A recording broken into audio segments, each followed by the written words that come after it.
Assalamualaikum warahmatullahi wabarakatuh.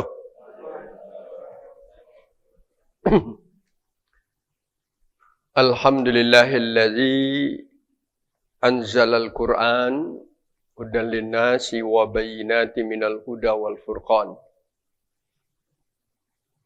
Asyhadu an la ilaha illallah wahdahu la syarikalah wa asyhadu anna Muhammadan abduhu wa rasuluh. Allahumma salli wa sallim wa barik ala abdika wa rasulika Muhammad wa ala alihi wa ashabihi wa man tabi'ahu bi ihsanin ila yaumil ma'ad. Faqad qala Allah Ta'ala fil Qur'anil Karim, A'udzu billahi minasy syaithanir rajim. Bismillahirrahmanirrahim. Ya ayyuhan nasu taqu rabbakumul ladzi khalaqakum min nafsin wahidah wa khalaqa minha zawjaha wa bassa minhuma rijalan katsira wa nisaa'a. Wattaqullaha alladzi tasaaluna bihi wal arham. Innallaha kana 'alaikum raqiba. Bapak-bapak dan ibu-ibu jamaah pengajian Masjid Al-Furqan yang insyaallah akan selalu mendapat rahmat dari Allah Subhanahu wa taala. Pertama-tama tentu kita tetap memperbanyak puji kita, syukur kita kepada Allah Subhanahu wa taala. Karena begitu banyaknya rahmat dan karunia Allah yang selalu kita nikmati dan tidak pernah terputus sampai saat sekarang ini. Juga kita memperbanyak salawat, salam kepada Nabi kita Muhammad sallallahu alaihi wasallam. Yang insyaallah doa untuk Nabi dan nilainya akan kembali kepada kita dan insyaallah juga akan memberikan syafaat terhadap suasana yang akan kita hadapi nanti di alam akhirat. Bapak dan Ibu sekalian, sesuai dengan apa yang sudah kita rencanakan, pada pagi hari ini kita akan bicarakan ayat pertama daripada surat An-Nisa. Surat An-Nisa, ya, temanya berkaitan dengan bagaimana penciptaan Allah Subhanahu wa taala terhadap umat manusia dan perkembangan kehidupannya di atas dunia ini. Dan apa yang harus kita lakukan untuk mempersiapkan untuk kembali kepadanya. Kita akan terjemahkan dulu Bapak dan Ibu sekalian ayat ini. Dan kalau kita buka Al-Quran silakan, atau kita lihat ayatnya dipersilakan. Bismillahirrahmanirrahim. Ya ayuhan nas, wahai manusia. Ittaqu rabbakum. Kamu takutlah kepada Tuhan penciptamu. Atau bertakwalah kamu kepada Tuhanmu. Allazi khalaqakum min nafsin wahidah. Dia yang telah ciptakan kamu dari diri yang satu, yaitu Adam. Wa khalaqa minha zawjaha. Dan dialah yang telah menciptakan dari diri Adam tadi zawjaha, pasangannya atau istrinya. Wa bassa minhuma rijalan katsira wa nisaa. Dan Allah mengembangbiakkan dari keduanya laki-laki yang banyak dan juga perempuan. Wattaqullaha, bertakwalah kamu kepada Allah, allazi tasaaluna bihi, yang kamu selalu meminta kepadanya, wal arham, dan kamu selalu bersilaturahim. Innallaha kana alaikum raqiba. Sesungguhnya Allah adalah terhadap kamu betul-betul mengawasi. Itu terjemahan letterleknya Bapak dan Ibu sekalian. Surat An-Nisa adalah merupakan surat yang keempat daripada susunan surat Al-Quran. Ayatnya ayat 1 Bapak. Dan surat An-Nisa ini kalau kita terjemahkan artinya adalah perempuan-perempuan. Ya. Jadi niswatun jamaknya An-Nisa, perempuan-perempuan. Jadi istimewa untuk ibu-ibu itu. Bahwa ada salah satu nama surat dari 114 nama surat itu, satu-satunya adalah nama perempuan-perempuan. Tidak ada surat namanya Ar-Rijal. Ar-Rijal itu orang-orang laki-laki. Tidak ada. Jadi kenapa kok ada surat namanya perempuan? Itu yang berkaitan nama perempuan secara umum. Ya. Ada lagi yang secara khusus menyebutkan nama perempuan. Ya. Umpamanya Maryam. Ya. Itu adalah surat Maryam, nama seorang perempuan. Ya. Silakan dilihat Bapak dan Ibu sekalian, nama-nama surat yang 114 itu, dia mempunyai makna-makna tersendiri. Nah, di saat Allah memberikan nama satu surat yang diingatkan kepada Nabi kita Muhammad SAW, dan itu adalah dipilih dengan masalah yang perlu diperhatikan secara khusus tentang surat itu. Kan itu. Jadi kan berbeda-beda nama surat gitu ya. Umpamanya ada surat Al-Baqarah, ya. Al-Baqarah itu artinya sapi betina kan? Kok ada nama surat Al-Baqarah, sapi betina? Karena kasusnya adalah kasus yang dihadapi Nabi Musa terhadap cerewetnya kaum Bani Israel, dan untuk pembuktian terjadinya suatu pembunuhan, maka Allah mengingatkan kepada Nabi Musa dengan suruh mencari seekor sapi. Sapi itu sapi betina. Itu sudah mungkin pernah kita bicarakan sekalian. Kemudian surat Ali Imran. Kenapa Ali Imran? Ali Imran itu adalah kakek dari Nabi Isa alaihissalam. Maka kenapa disebutkan surat Ali Imran masalah itu di nama surat itu? Karena di antara masalah yang perlu perhatian khusus kepada kita adalah begitu besarnya kekuasaan Allah Subhanahu wa taala, sesuatu hal yang tidak mungkin menurut kita mudah bagi Allah, ya. Kenapa dikatakan begitu? Ali Imran di saat umurnya sudah manula dan istrinya juga sudah manula, tidak dapat keturunan, ya. Tapi berkat doanya dikabulkan oleh Allah, terjadi sesuatu hal yang luar biasa. Artinya, seorang perempuan yang sudah melewati umur menopause biasanya tidak akan dapat anak lagi. Tapi beda dengan keluarga Imran. Yaitunya istri Imran di saat Nabi Imran berdoa dengan ikhlas kepada Allah untuk memunculkan seorang pemimpin di tengah-tengah kaum Bani Israel, maka dikabulkan oleh Allah doanya. Istrinya hamil. Banyak kekhususan-kekhususan sudah itu lagi. Anaknya itu bernama Maryam. Maryam banyak lagi istimewanya.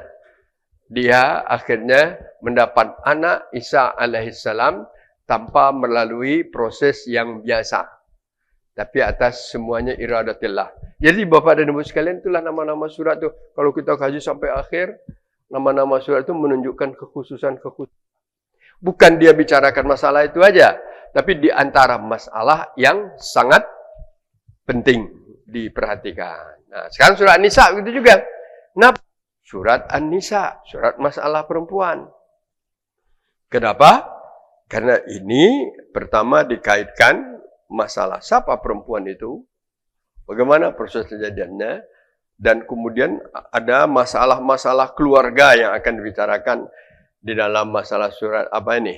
Surat An-Nisa, masalah keluarga, termasuk juga masalah anak yatim, termasuk juga masalah warisan, termasuk juga masalah kepribadian seorang wanita di dalam mempertahankan akidah dan imannya. Itu banyak. Dan terakhir juga bicarakan masalah, yaitunya bagaimana besarnya dosa syirik yang tidak akan diberi ampunan oleh Allah kecuali dengan betul-betul bertobat kepadanya. Itu kandungan umum. Jadi bukan masalah perempuan aja isinya. Ya kan beda kan? Kalau karangan-karangan tulisan-tulisan kita itu biasanya nama itu ada keterkaitan dengan bahasannya sesuai dengan nama. Tapi Al-Quran tidak. Al-Quran karena dia lengkap. Jangankan satu surat, satu ayat aja sudah mempunyai kandungan yang begitu luas. Nah, ya sekalian, Sekarang coba kita lihat surat ini. Banyak komentar para sahabat tentang surat ini. Ya. Dengan ada beberapa ayat yang luar biasa disebutkan di sini. Bahkan diingatkan oleh salah seorang sahabat Nabi, yang Ibnu Mas'ud, ada 5 ayat surat An-Nisa itu betul-betul menjadi perhatian saya katanya. Yang pertama adalah diingatkan oleh Allah Subhanahu wa taala, surat itu adalah Innallaha la yuzlimu misqala dzarrah. Ya, Allah tidak akan menzalimi seseorang walaupun sebesar zarah. Kemudian ada lagi ayat intajtanibu kaba'ir ma tanhauna. Jika kamu menjauhi ke dosa-dosa besar dan apa yang dilarang. Yang ketiganya innallaha la yaghfiru ayyushraka bihi wa yaghfiru duna zalik. Allah tidak akan memberi ampunan kepada orang yang syirik. Dan Allah akan memberi ampunan kepada yang lain dengan amal ibadahnya. Kemudian, walau annahum zalamu anfusahum. Kalau mereka menzalimi diri mereka, maka mereka akan merasakan risikonya. Itu Bapak sekalian, artinya sahabat memberi komentar. Ada lagi yang lain. Ya, karena itu adalah sebagai mukadimah di dalam kita menafsirkan surat An-Nisa ini. Nah, sekarang kita lihat Bapak Ibu sekalian. Surat ini dimulai dengan panggilan umum. Kan bulan yang lalu kita katakan ada panggilan khusus ya. Panggilan khusus ya ayyuhallazina amanu. Ya, itu kita bahas. Ini ya ayyuhan nas. Wahai umat manusia umum. Jadi di saat panggilan ya ayyuhan nas itu tanpa terkecuali semua anak Adam, semua yang bernama manusia dipanggil oleh Allah secara ayat ini. Ya ayuhan nas. Dan memang ada beberapa kali ayat yang berkaitan dengan ya ayuhan nas. Umpamanya lagi ada kita ketemukan di dalam surat Al-Baqarah ayat 21. Ya ayuhan nas u'budu rabbakumul ladzi khalaqakum wal ladzina min qablikum la'allakum tattaqun. Ya ayuhan nas juga, hai manusia, kamu harus menyembah Tuhanmu. Siapa Tuhanmu itu? Allazi khalaqakum. Oh, yang telah menciptakan kamu. Bukan kamu aja. Wallazina min qablikum. Orang-orang yang sebelum kamu juga. Kalau kamu sadar itu, kalau kamu paham itu, la'allakum tattaqun. Mudah-mudahan kamu menjadi bertakwa. Itu panggilan umum. Ya. Dan biasanya dilanjutkan dengan tanda-tanda kebesaran Allah sudah itu. Ini juga panggilan umum. Ya ayuhan nas, hai manusia. Berarti Ibu dan Bapak sekalian, Al-Quran ini juga harus disampaikan kepada manusia secara umum. Bukan hanya disampaikan kepada umat Islam saja. Dan itu dicontohkan oleh Nabi. Nabi menyampaikan Al-Quran ini pada mulanya kan kepada orang kafir kan? Kepada orang kafir Quraisy. Jadi kepada orang, di saat ayat-ayat menyebutkan ya ayuhan nas, panggilan umum, itu adalah panggilan biasanya untuk mengakui Allah sebagai Tuhan, Muhammad sebagai Rasul, ya, Islam sebagai agama. Kalau di dalam di dalam prinsip kita, di dalam aturan katakan Nabi, bagaimana manusia ini nanti akan bisa mempunyai 3 prinsip dasar. Apa 3 prinsip dasar? Raditu billahi robba, wabil islami dina, wabi Muhammadin nabiyya wa rasula. Ini namanya prinsip dasar. Jadi seorang muslim baru dikatakan muslim kalau yang 3 ini mantap. Ini namanya akidah. Ini namanya keyakinan. Ya ayuhan nas, hai manusia. Apa yang kamu dipanggil? Sembahlah Tuhanmu. Kalau di sini, ya ayuhan nas, ittaqu rabbakum. Nah, kan? Hai manusia, takutlah kepada Tuhanmu. Bertakwalah kamu kepada Tuhanmu. Jadi, bagaimana cara kamu untuk bisa yakin dengan Tuhanmu itu? Maka Allah langsung mengatakan dengan kata-kata Rabbakum dulu. Ya ayuhan nas. Kalau ya ayuhan itu kan semua tadi. Semua manusia. Benar Rabbakum. Rabb itu arti kita selalu mengartikan Tuhan kan. Tuhan kamu. Gitu ya. Rabb. Tuhan artinya. Tetapi Rabb di sini. Tuhan itu kan bahasa Arabnya kan bisa Rabb, bisa Malik, bisa ilah kan begitu ya. Tuhan itu. Coba lihat surat An-Nas. Ada 3 yang diulang-ulang itu ya. Qul a'udzu birabbin binnas. Sama dengan ini kan?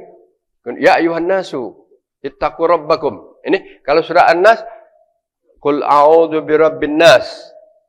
Katakanlah aku mohon perlindungan dengan Tuhan manusia.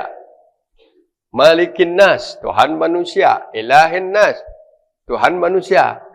Sama Tuhan, bahasanya beda.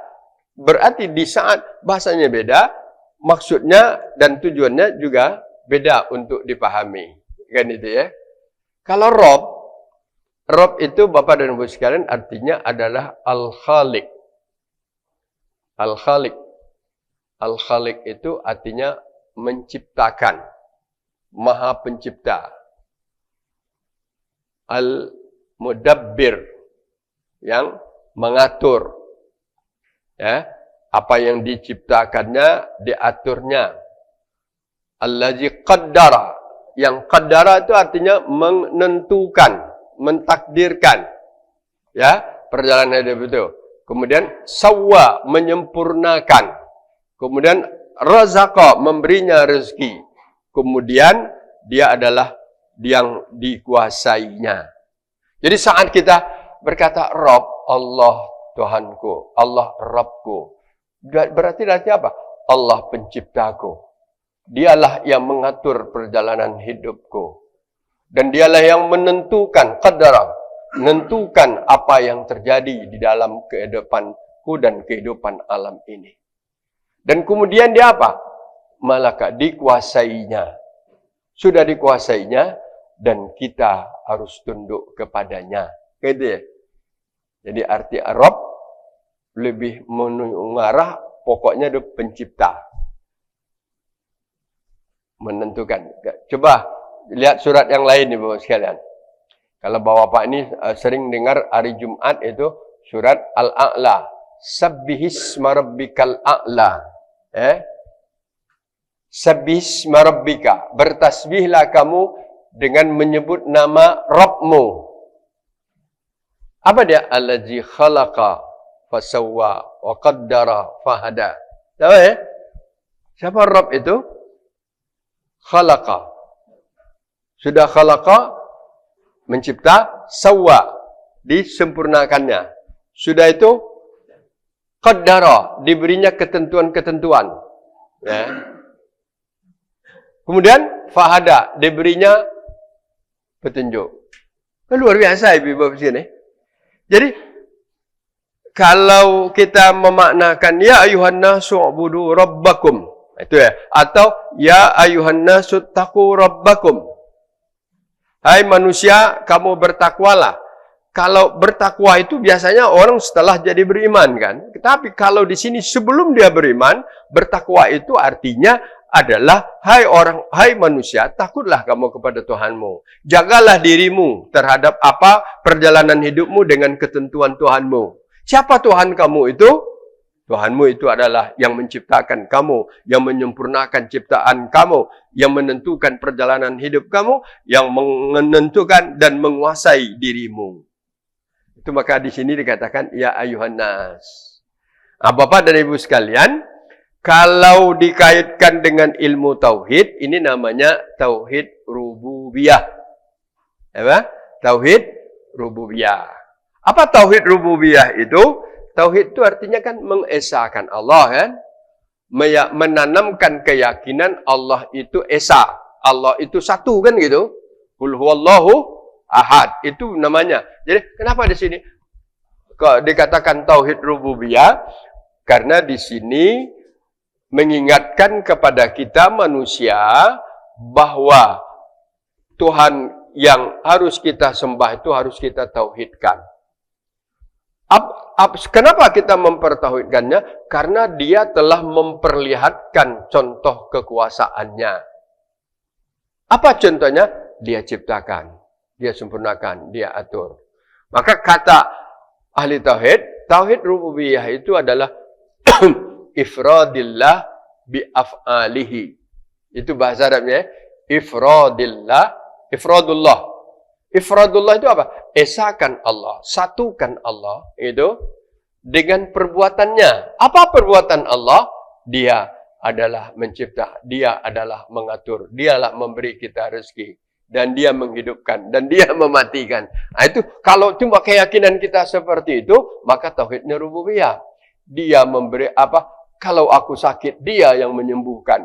Kalau aku susah, dia yang menyenangkan aku. Itu namanya perbuatan Allah. Itu sebabnya kita itu harus bertakwa kepada Allah. Karena perjalanan hidup kita ini semuanya adalah tidak terlepas dari iradatillah. Iradatillah itu apa? Kehendak Allah. Wa qudratillah, dan kadar ketentuan yang telah ditetapkan oleh Allah. Ini kajian tauhid Ibu sekalian. Jadi ayat Al-Quran, Masya Allah ya. Dikir, Rabbakum. Memang kalau diartikan sepintas Tuhan, artinya begitu sudah. Tapi kenapa kau diartikan? Kenapa kau penggunaan bahasa Arab? Karena Bapak dan Ibu sekalian, penggunaan bahasa Arab, apalagi penggunaan bahasa yang ada di dalam Al-Quran, tidak sama dengan penggunaan bahasa secara umum. Penggunaan bahasa yang tidak bisa ditandingi. Jadi Al-Quran itu apa? Penggunaan bahasa yang tidak bisa ditandingi oleh manusia. Sepintar apapun manusia itu, secanggih apapun alat yang dipakainya, atau semaju apapun, itu dijamin oleh Allah. Apa Ibu surat apa? Surah Al-Baqarah. Wa in kuntum fi raibim mimma nazzalna ala abdina fa'tu bi suratin min mislihi wad'u syuhada'akum in kuntum shadiqin. Fa illam taf'alu wa lan taf'alu fattaqun naral lati waquduhan nasu wal hijarah uiddat lil kafirin. Itu tantangan itu. Qul in kuntum. Katakan ya Muhammad kepada manusia itu, kamu masih ragu? Kan itu ya. Qul in kuntum. Kamu masih ragu? Mimma nazzalna ala abdina, atas apa yang telah kami turunkan kepada hamba kami? Kalau kamu masih ragu, boleh kamu buat tandingan. Fa'tu bisuratin. Tidak usah satu Al-Quran. Satu surat aja. Kalau tujuan pertama di waktu itu terhadap orang Arab yang pintar berbuat syair, berbuat syair, pantun-pantun gitu ya. Fa'tu bisuratin. Coba tak buat satu surat aja. Dan ada yang nantang di waktu itu Bapak sekalian. Dibuatnya syairnya bagus bahasanya, tapi maknanya tidak ada. Beda dengan Al-Quran. Fa'tu bisuratin wadu'u syuhada. Kalau kamu nak mampu sendiri, wadu'u syuhada'akum. Panggil kawan-kawan kamu.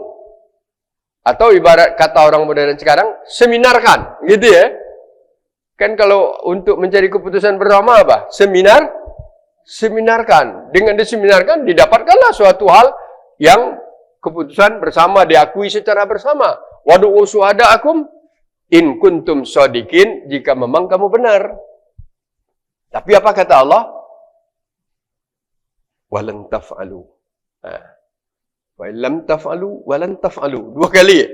Jika kamu tidak bisa berbuat, dan dijamin kata Allah, walan taf'alu, dan dijamin kamu tidak akan mampu membuatnya. Kenapa? Karena itulah fattaqun nar. Kalau kamu masih nantang, awas neraka. Ya, kamu neraka. Jadi itu orang kafir itu pasti masuk neraka ya. Kenapa? Karena orang kafir pada dasarnya menantang kebenaran Al-Quran, menantang kebenaran tauhid rububiyah yang telah dia menantang kebenaran apa yang diturunkan oleh Allah kepada Nabi. Walan taf'alu itu selama-lamanya kamu tidak akan mampu Tidak akan mampu membuat Al-Quran ini, Bapak-Ibu sekalian. Ini dalam segi baru dalam segi pemilihan bahasa kan. Kenapa? Karena Al-Quran itu mukjizat. Kenapa? Karena Al-Quran itu bukan kata-kata manusia. Kalau hadis mesti kata manusia, kata Nabi. Tapi kalau Al-Quran bukan kata manusia. Kenapa? Al-Quran itu dikatakan firman Allah, kan itu ya? Kalau firman Allah, Allah berbicara gitu. Karena di antara sifat Allah apa? Al-Kalam. Allah berbicara. Apa bicara Allah? Al-Quran. Dan bicara Allah itu banyak. Ada yang dikhususkan untuk pedoman keselamatan hidup manusia. Sejak dari awal sudah dikumpul. Dan ini akan kuturunkan kepada umat manusia. Awal-awalnya disimpanlah di Lauh Mahfuz. Kemudian diturunkan secara ke langit dunia. Kemudian baru diturunkan beransur-ansur 23 tahun. Itulah Al-Quran. Al-Quran kalamullah yang jadi mukjizat. Satu huruf saja dibaca, dia akan dapat pahala. Satu huruf aja, satu kata aja dibahas, kita bisa baca tafsir satu ayat, satu kata-kata itu sudah cukup dalam kitab ini kan. Saking luasnya Ibu-Bapak sekalian. Saking luasnya pemilihan kata-kata. Pemilihan kata-kata yang diingatkan oleh Allah Subhanahu wa taala itu dalam segi nilainya. Kalau dalam segi ritualnya juga lain lagi. Di saat kita dengar ayat Al-Quran itu tenang hati kita. Kan gitu ya. Di saat kita dengar Al-Quran, siapa aja yang baca? Di mana aja? Orang mana? Orang Arab, India, Indonesia, Malaysia. Sama bunyinya. Kan gitu ya. Kan luar biasa itu. Al-Quran itu sama bunyinya. Paling-paling irama dan suaranya yang berbeda. Tapi Masya Allah sama, tenang. Dan luar biasanya lagi Bapak sekalian. Al-Quran ini di saat kita baca, di samping tenang hati kita, dia juga suatu hal yang bisa melengket di otak manusia dengan masa. Nah, yang setebal ini, kok bisa masuk otak kita? Itu aja Bapak. Kenapa?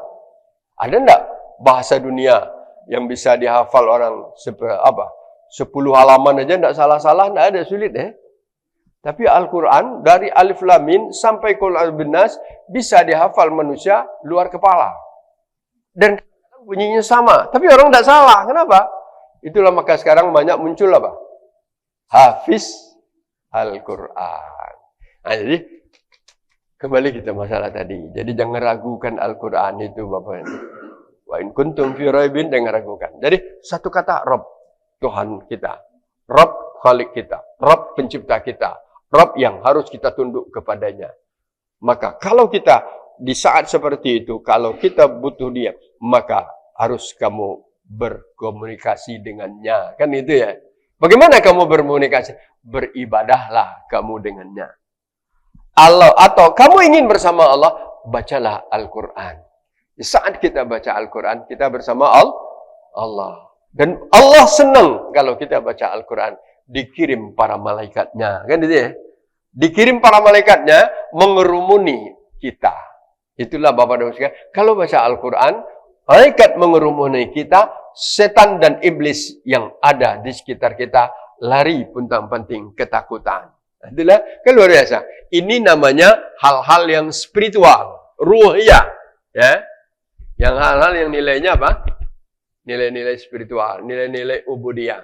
Jadi itu kata-kata anna ittaqu rabbakum, ya.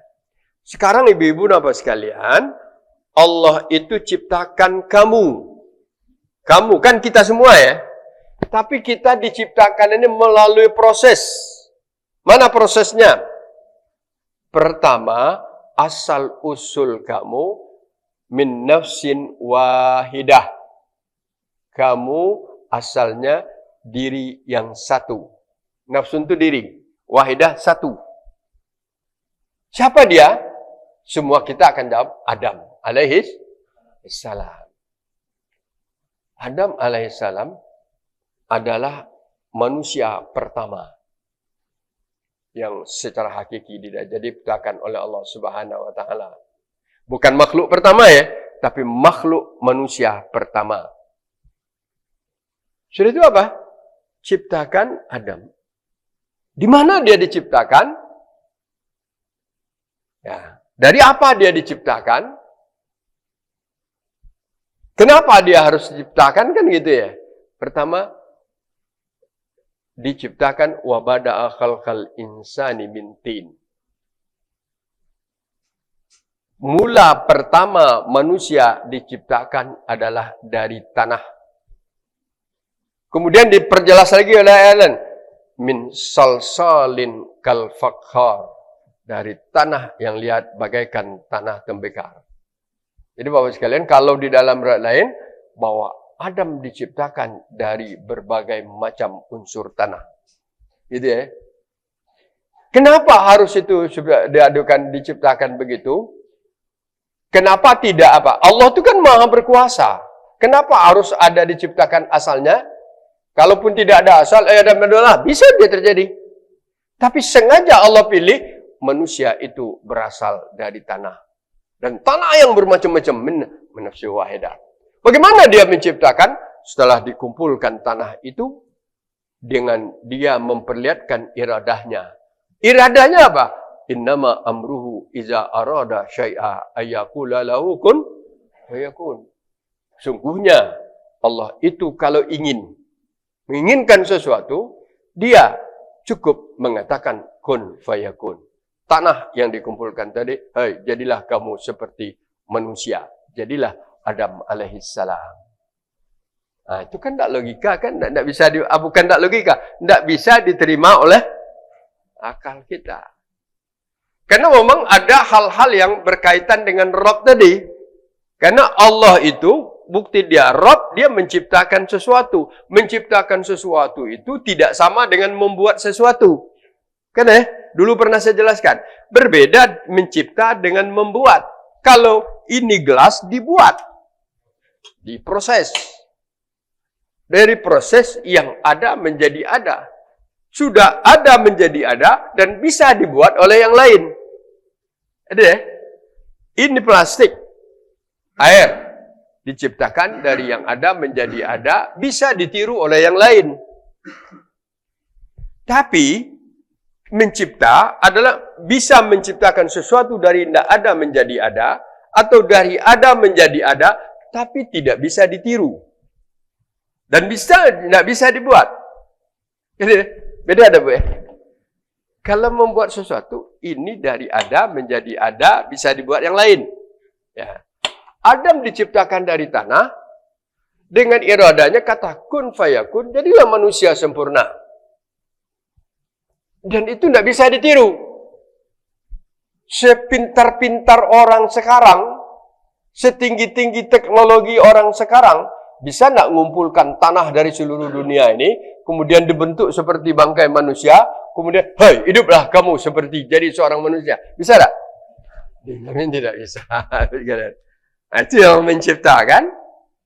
Jadi, cipta, tidak bisa ditandingi, tidak bisa dibuat. Maka itu juga, apa yang diciptakan Allah itu, tidak akan bisa ditiru. Kalau dia rusak, ya itulah, gitulah.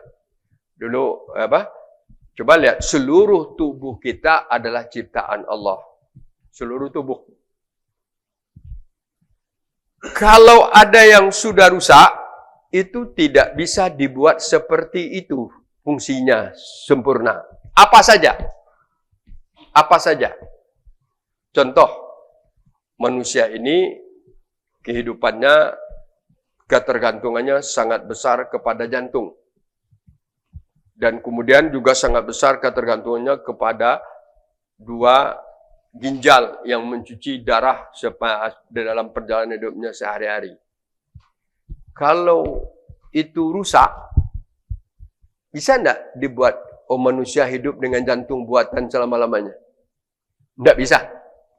Tidak bisa. Kenapa? Karena itu ciptaan Allah. Ya, tidak bisa, Ibu-Bapak sekalian. Dengar tidak Ibu-Bapak sekalian orang gagal ginjal? Pernah tidak dengar gagal ginjal? Orang kalau sudah gagal ginjal satu, masih aman. Karena masih ada satu ginjal lagi yang bisa mencuci darahnya.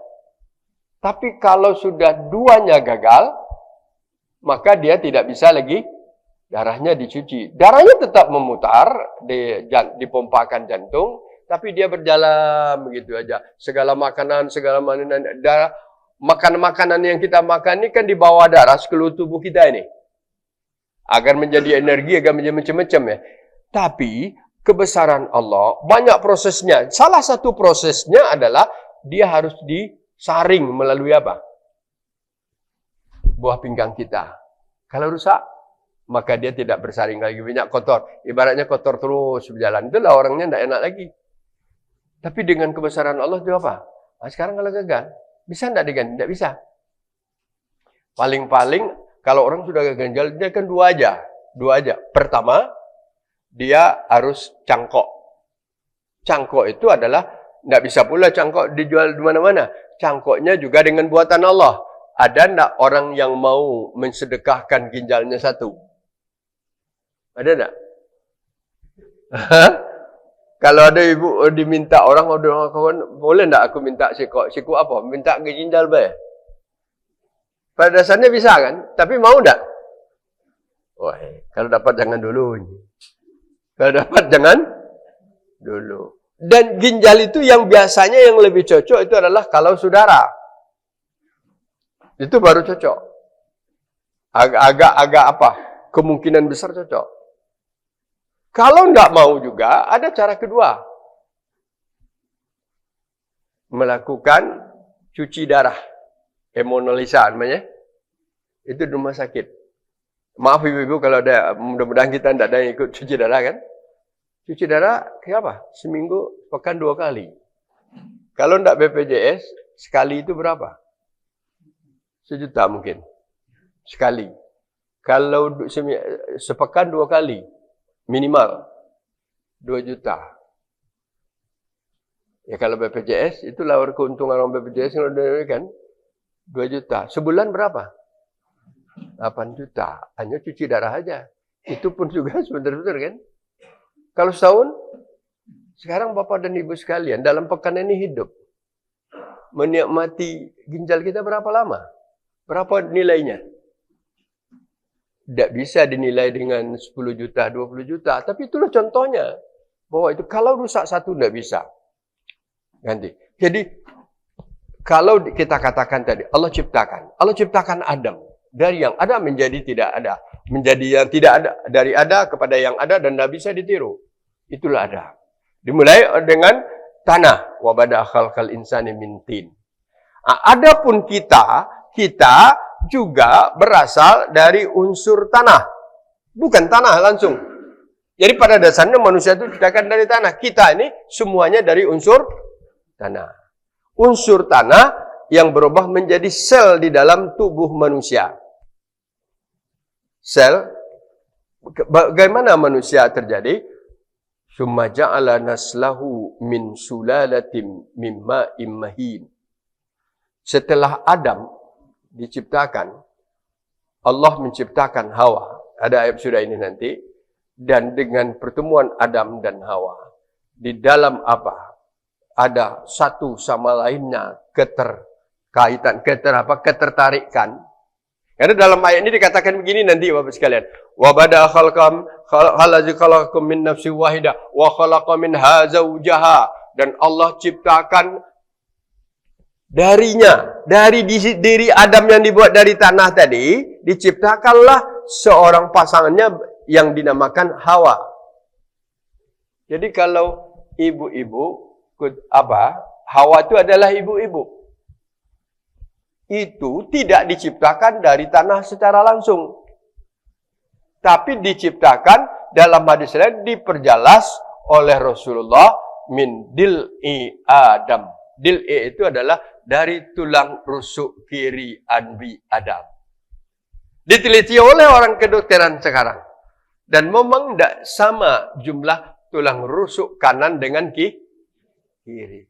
Kata hadis Rasulullah, kenapa? Salah satunya diambil oleh Allah, gitu ya.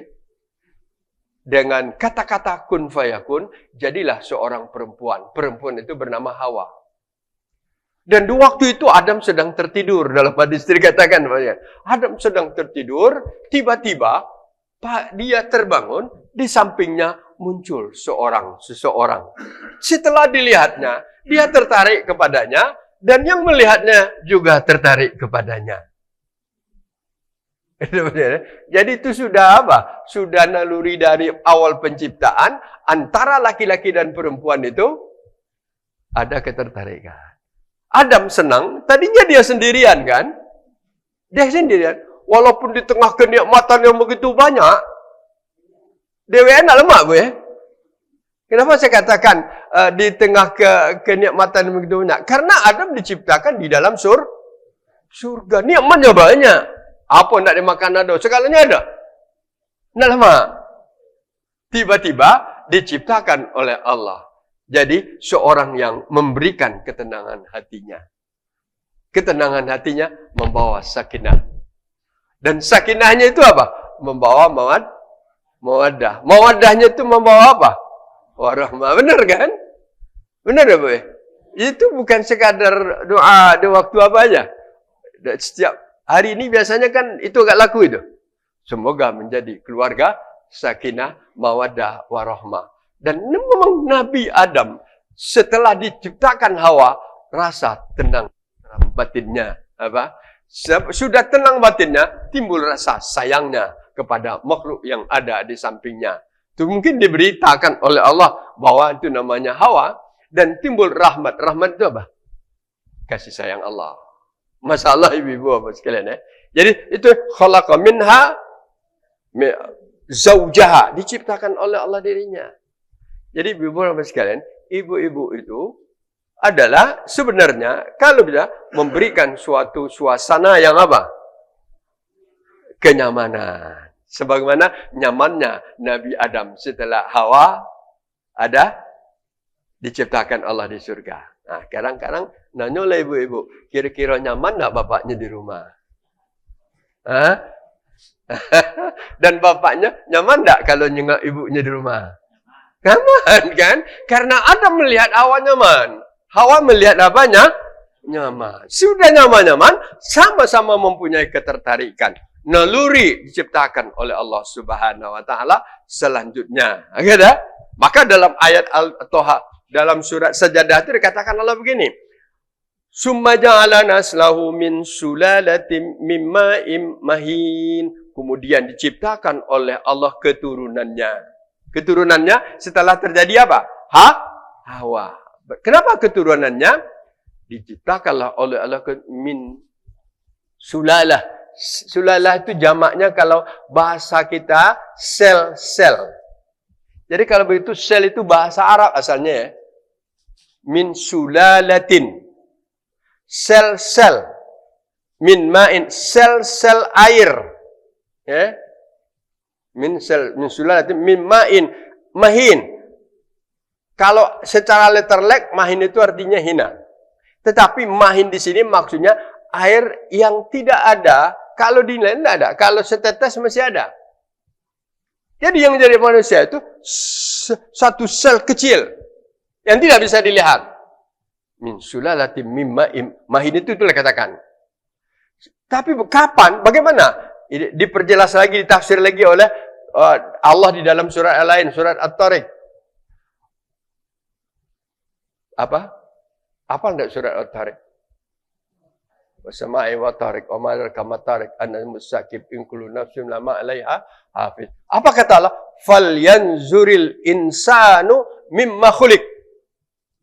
Apa artinya? Coba wahai manusia, kamu pikirkan, kamu perhatikan, kata Allah. Itu perintah itu. Falyanzuril insanu mimma khuliq. Perhatikan dari mimma khuliq, dari apa kamu diciptakan. Maaf ngomong ibu-ibu dan bapak sekalian, kalau bicarakan Al-Qur'an kan tidak adanya apa. Maaf ngomong min ma'in dafiq, dari air yang terpancar. Maaf Bu ya. Itu ayat Al-Qur'an. Maka itu kata orang Minang, adai bahasa Sampiang kan. Kalau nak ngomong ada orang Minang tidak pernah dia langsung. Dia dikias-kiaskan. Tapi sarak batari tarang. Betul. Kalau bicarakan sarak tidak ada malunya. Walaupun itu secara adat malu, tapi secara apa? Aman tidak boleh. Maaf itu karena hal yang mempengaruhi saya ngomong seperti itu kan. Adai bahasa Sampiang. Itu kata menang, kata Pak Rizal itu. Ada bersampai. Sarak batari tarang. Bicarakan syarat itu sesuai dengan apa yang bicarakan Allah. Hai manusia, kamu diciptakan dari air yang terpancar. Maaf ngomong, Ibu sekalian. Air yang terpancar itu dari mana? Mimma inda yakhruju min baini sulbi wa taraib. Air itu keluar dari tulang sulbi laki-laki. Maaf ngomong, air bani laki-laki. Wa taraib, dan air yang keluar dari dada perempuan. Karena apa? Indung telur perempuan itu tersimpan di dalam dada di sini. Dan keluar pada kehendak Allah, satu kali dalam sebulan dia jatuh satu. Dan setelah jatuh, dia bergentayangan di dalam rahim. Setelah bergentayangan di dalam rahim, datang ma'un dafiq. Datanglah sepancar air. Akhirnya, dia saling mencari, ketemulah dia. Kalau dia sudah ketemu, apa yang terjadi? Positiflah jadi. Akan menjadi anak manusia nantinya. Ada lagi penjelasan hadisnya itu. Jadi agama itu luar biasa, ibu-ibu dan bapak sekalian. Setelah itu dijelaskan hadis Nabi gini lagi. Wa bada khalqal insani min apa? Daripada min ma'in, dari air.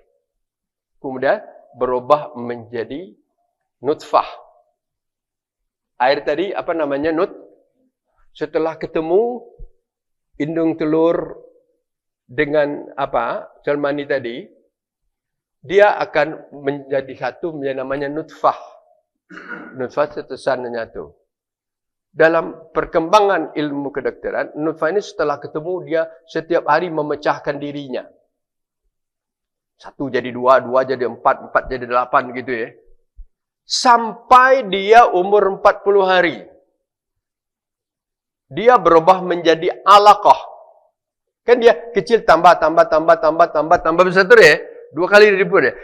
Alaqah, karena dia sudah alaqah itu segumpal darah. Tapi gumpal darah itu alaqah melengket. Apa? Melengket di mana? Di dinding rahim. Melengket dinding rahim dia. Dia nanti akan mencari, setelah melengket, dia akan mencari tali yang bisa menghubungkannya kepada khususnya. Alaqah tergantung. Summa yakunu mislu zalik arba'ina yauman, summa yakunu mislu zalik mudghah. 40. Jadi 40 hari air. Tambah dengan alaqah 40 hari. Berapa itu? 80 hari.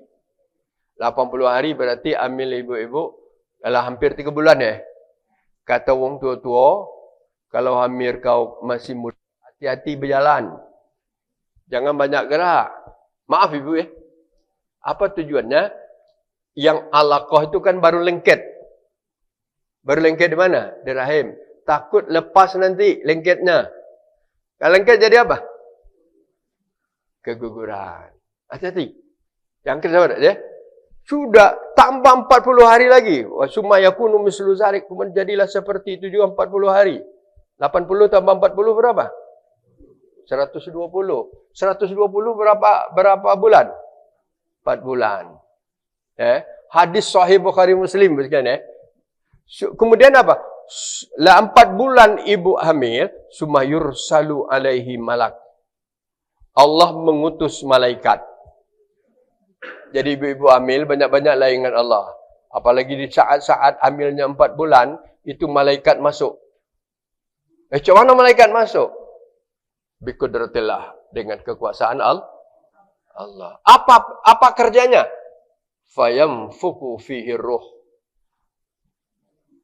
Zikat atau janin yang sudah berumur 4 bulan tadi ditiupkan roh. Tadi belum punya roh ya. Dia hidup biologis namanya.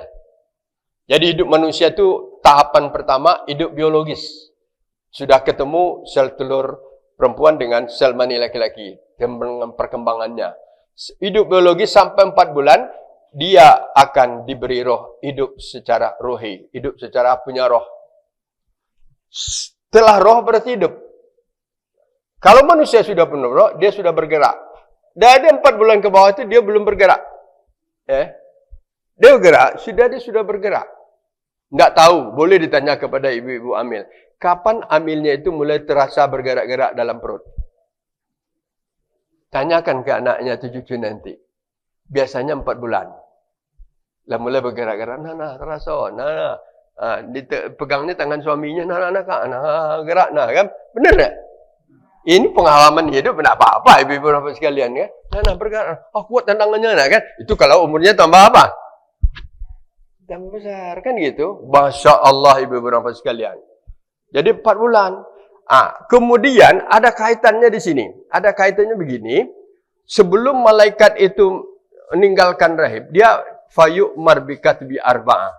Allah perintahkan kepada malaikat tuliskan 4 hal di dalam perjalanan hidupnya. Allah sudah tahu, ini bakal lahir ke atas dunia, secara terperinci apapun yang akan dilakukannya, apapun perjalanan hidupnya, kapan dia mati, bagaimana keadaan mati, sudah ada.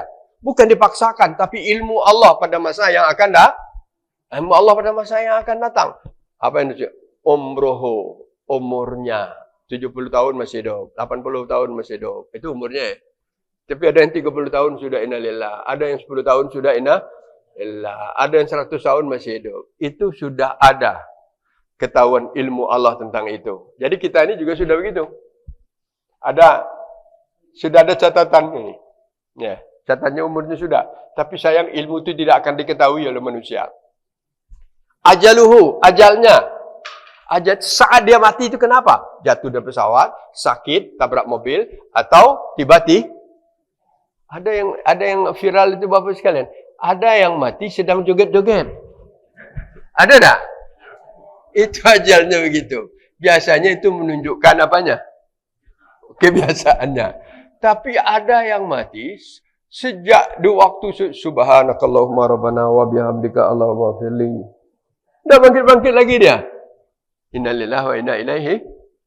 Itu ajal, itu namanya ajal. Saat dia datang ke tentul umurnya habis. Itulah ibu-ibu dan bapak sekalian ayat ini. Jadi saya bacakan itu. Hadis ini adalah hadis Sahih Bukhari Muslim. Kalau kita kaitkan, dari mana Nabi itu tahu? Ada tak ilmu kedokteran waktu itu? Sudah ada tak penelitian-penelitian sampai sekarang? Kalau sekarang sudah ada semua penelitiannya ibu-ibu bapak sekalian. Bahkan apapun perkembangan kehamilan bapak anak ibu, dia sudah bisa diketahui sekarang. Ya. Tapi Nabi di mana dia tahu itu? Kalau itu tidak wahyu. Itulah maka dikatakan oleh Allah, wa ma yantiqu anil hawa in huwa ila wahyu yuha. Apa yang dituturkan, apa yang diucapkan, apa yang dikatakan oleh Muhammad itu bukan karena hawa nafsunya, tetapi adalah wahyu yang diberikan oleh Allah. Itu maka hadis itu jadi pedoman hidup kita. Bedanya dengan Al-Quran, kalau Al-Quran melalui Jibril, kalau hadis itu hanyalah melalui apa yang diilhamkan oleh Allah kepada Nabi. Jadi ibu dan bapak sekalian, kalau kita kembalikan ayat tadi, min nafsi wahidah tadi, wa khalaqa minha, itulah perkembangan. Dan kalau setelah itu, coba lihat. Setelah Adam dan Hawa diciptakan oleh Allah, kemudian apa yang terjadi? Nikmat sempurna. Tadinya bingung, jadinya sepi. Sekarang sudah nikmat. Diberi lagi keleluasaan oleh Allah. Kulu, makanlah oleh kamu. Kulu wasrabu. Makanlah semuanya apa yang ada. Sekehendak mataan dengan bersenang-senang. Tetapi karena Allah sudah takdirkan kamu ini ciptakan dalam surga. Agar kamu dapat menceritakan kepada kaummu nanti bahwa kita ini dari surga. Tapi awas, kamu adalah objek ujian. Karena kamu ada diberi kesempurnaan oleh Allah. Ada hawamu, ada nafsumu, ada badanmu. Maka di waktu itu apa? Khusus kepada Adam. Wala taqraba hazihi sajarah. Yang satu ini jangan didekati. Ada yang katakan sajarah itu buah kuldinian. Ya, ada yang katakan gitu sekalian. Tafsirnya berbeda memang. Ada yang katakan wala taqraba hadhihi sajarah, itu kata-kata sindiran. Apa? Kata-kata kinayah bahwa kamu tidak boleh, kalaupun kamu saling tertarik di atas ini, jangan dulu. Apa artinya? Jangan dulu berhubungan dengan itu Bapak sekalian. Tapi apa? Karena di waktu itu kan iblis itu juga kan dalam surga deh. Benar tak? Malaikat dalam surga. Jadi semua makhluk itu dari dalam surga. Karena dimarahi oleh Allah Subhanahu wa taala, kan sudah itu dimarahi oleh Allah. Maka dia telah bersumpah di hadapan Allah, "Hai Allah," menunjuk dia kepada Adam dan Hawa. "Fabima aghwaitani," hai Adam, hai Hawa, disebabkan engkau aku seperti ini dapat kemarahan dari Allah, awas kau. Jadi kalau suka ngancam-ngancam itu setan ya. Karena yang ngancam pertama itu siapa? Setan. Ada nak ngancam-ngancam? Jangan ngancam. Yang mengancam pertama itu adalah setan. Hei Adam, awas kau. Disebabkan engkau aku jadi dimarahi Allah, la'aghwiyannakum. Sungguh betul aku bersumpah akan. Nah, ide menjadikan kamu durhaka dan melawan Allah. Summa la'atiyannakum, kemudian aku datang. Wa min aimanihim, dari arah kanan, kiri, belakang, depan. Baca, itu ada di beberapa ayat Bapak sekalian. Ya, dimulailah Adam. Awas kau Adam. Awas kau nak keturun, aku akan celakakan kau. Kayak gitu lagi ya. Sekarang kan banyak awas-awas ya. Biasanya yang enggak perman-perman dikit deh. Benar namanya. Awas kau. Ini kan. Kalau ni awas kau ni kan. Apa? La aghwiyannakum, awas. Tak bisa dari depan, dari belakang. Tak bisa dari kanan, dari kiri. Sungguh aku akan ansiratakal mustaqim, sehingga kau terjauh dari jalan yang lurus. Sudah dimulailah dah. Dah, tak apa-apa lagi lah. Nak itu, makan syikok itu. Sebanyak ini yang dalam surga, belum pernah kau nak nikmati yang satu ini. Adam tetap kokoh, tak mau dia. Tak. Gagal ya. Karena gagal menggoda Adam, coba kepada Hawa. Wah, ajak suamimu tu. Wah, nikmati. Yang satu ini. Tak mau juga. Coba lagi mau. Tapi akhirnya, ya namanya, di sinilah kata orang, Bapak sekalian, maaf ibu-ibu dan Bapak sekalian, kadang-kadang titik lemah seorang perempuan itu ada. Itu sudah diperlihatkan sejak dari apa? Hawa.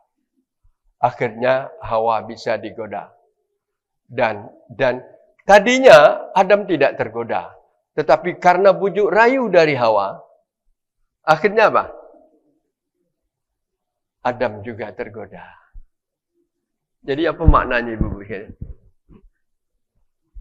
Banyak lanang itu, tadinya dia tidak mau, tadinya tidak apa, tapi akibat digoda-goda oleh siapa? Oleh wanita, akhirnya apa? Jatuh juga. Awas-awas ibu-ibu Bukan tak boleh menggoda, tapi godalah untuk yang baik-baik. Jangan menggoda untuk yang apa? Adam tergoda karena apa? Itulah. Karena bujuk rayu daripada setan kepada dan Hawa kepada didekatilah pohon itu. Setelah didekati, baru saja belum sempat menikmatinya, baru didekati saja, tiba angin kencang. Angin kencang, tadi pakaian bagus bagaikan putera raja mahkota segala-galanya. Maaf ngomong ibu-ibu dan bapak sekalian, segala yang ada di tubuh Adam dan Hawa terlepas. Jadi maaf ngomong tapi untung di waktu itu yang ada baru Adam dan Hawa. Ya Allah, selama ini kok tiba-tiba begini kan, ya Allah, pakaian ada lagi. Karena manusia itu nalurinya malu. Maka dia apa? Malu. Tak ada karena seperti itu. Datang angin kencang juga. Datang daun yang cukup lebar. Dengan daun yang cukup lebar itulah dia mulai menutup yang malu dari bahagian tubuhnya. Sedang keadaan seperti itu, berbicaralah Adam kepada Hawa. Apalah yang terjadi? Apalah salah kita? Akhirnya dia menyadari kesalahan kita. Kita telah melanggar apa yang dilarang oleh Allah. Kita telah melanggar. Di tengah-tengah seperti itulah Nabi Adam dan Hawa diberi ilham oleh Allah untuk bertobat. Rabbana zalamna anfusana wa illam taghfir lana wa tarhamna lanakunanna minal inilah doa tobat manusia yang pertama. Dan inilah doa yang juga harus kita baca selalu. Minimal doa kita itu kan itu. Rabbana, setelah mengampuni dosaku, dosa dua orang tuaku, akui kesalahan kita. Rabbana zalamna anfusana wa lam taghfir lana wa tarhamna lanakunanna minal khasirin. Kemudian sekurangnya lagi apa? Rabbana atina fid dunya hasanah wa fil akhirati hasanah wa qina adzabannar. Kenapa? Doa pertama Nabi Adam. Akhirnya apa? Fataqabbala, maka diterima tobatnya. Fataba alaih, taba alaih, diterima tobat Nabi Adam. Tobat diterima, dosanya habis. Tapi apa? Kau harus tetap dihukum. Apa hukumannya? Iblis dihukum, disuruh jatuh ke dunia. Kau juga harus jatuh. Ihbituha, kamu turun. Bagaimanalah cara turun dari surga ke dunia ni, nak tahulah kita sekalian. Diterjunkan mungkin turun. Sikok turunnya di mana, sikok turunnya di mana. Hanya perkiraan-perkiraan saja. Sikok turun di India, sikok turun di Afrika. Dan di waktu itu belum terpisah dunia apa itu? Benua ini. Dulu benua ini kan nyatu ya. Secara ilmu geografi, Eropa, Afrika, Asia nyatu sekalian. Akhirnya lama-kelamaan berpuluh-puluhan tahun sendirian. Jadi kalau tidak tirulah Hawa, berani menantang hidup sendirian. Ini 3 hari bertinggalkan suami lah, nangis-nangis. Hawa berapa tahun? Puluhan tahun.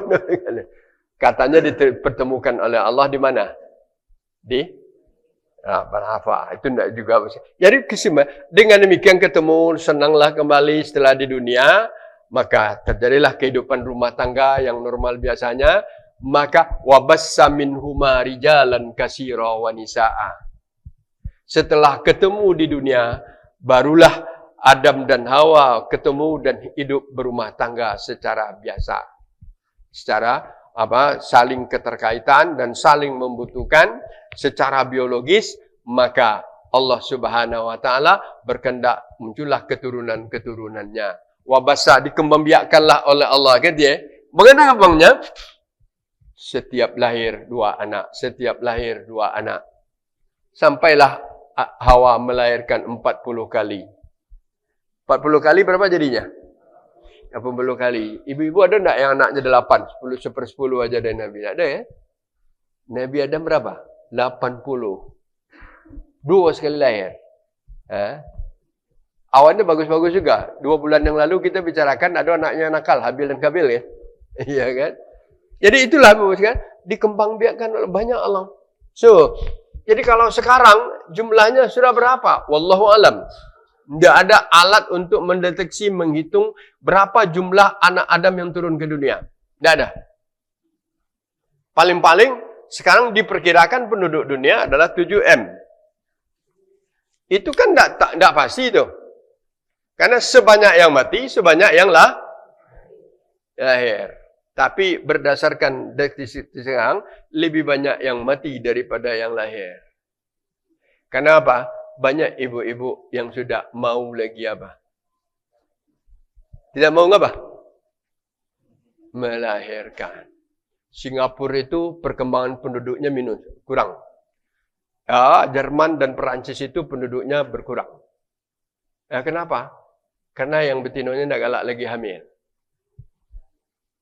Itu sebabnya ada di negara-negara barat itu ada dorongan khusus untuk dapat melahirkan dan diberi hadiah-hadiah khusus. Bahkan di Singapura aja sudah gitu. Pada negara ya. Karena itulah gejala negara maju. Kalau di Indonesia masih perkembangan penduduk kita masih hampir 2% setiap tahun. Maka itu kita diistilahkan bonus demografi untuk beberapa tahun ke depan. Bonus demografi itu kita akan mempunyai generasi yang di saat-saat Eropa kekurangan generasi apa, kita muncul generasi apa. Tinggal lagi generasi kita ini jangan biarkan stunting sekarang ini. Apa stunting? Itulah maka muncul ide Prabowo apa? Makan gratis. Tapi lah berjalan setahun belum lagi gratisnya. Jadi itulah ibu-ibu, itulah perkembangan umat manusia yang banyak sampai sekarang ini. Bagaimana prosesnya? proses alam.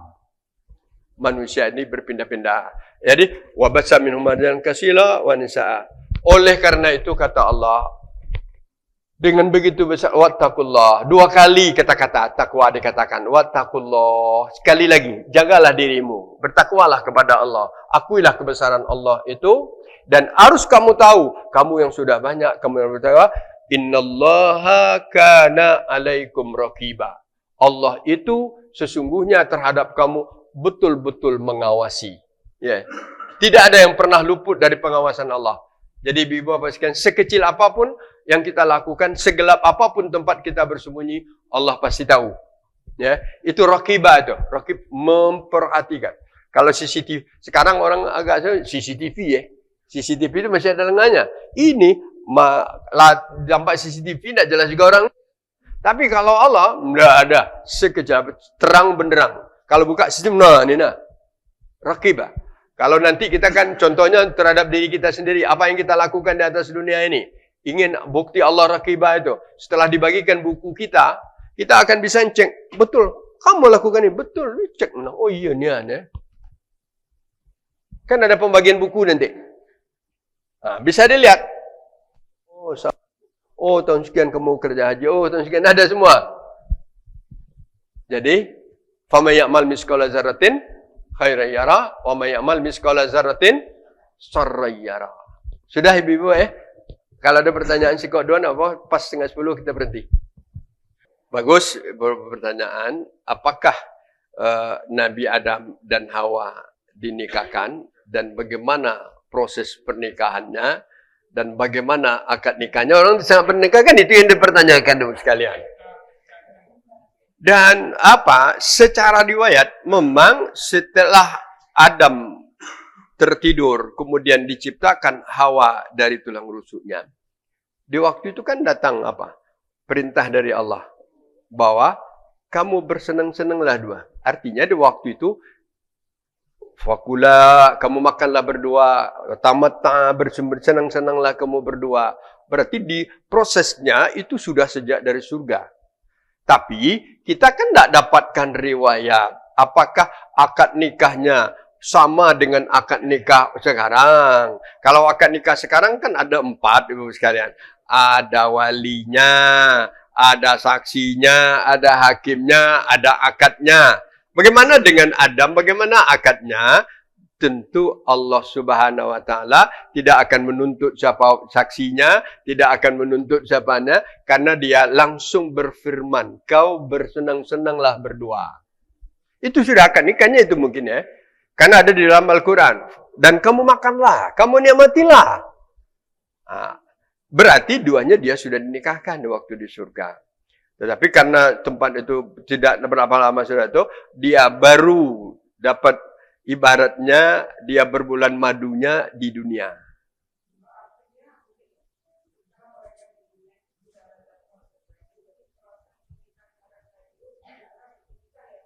Ya. Ya, Allah sudah nikahkan setelah Hawa diciptakan. Ya. Ya.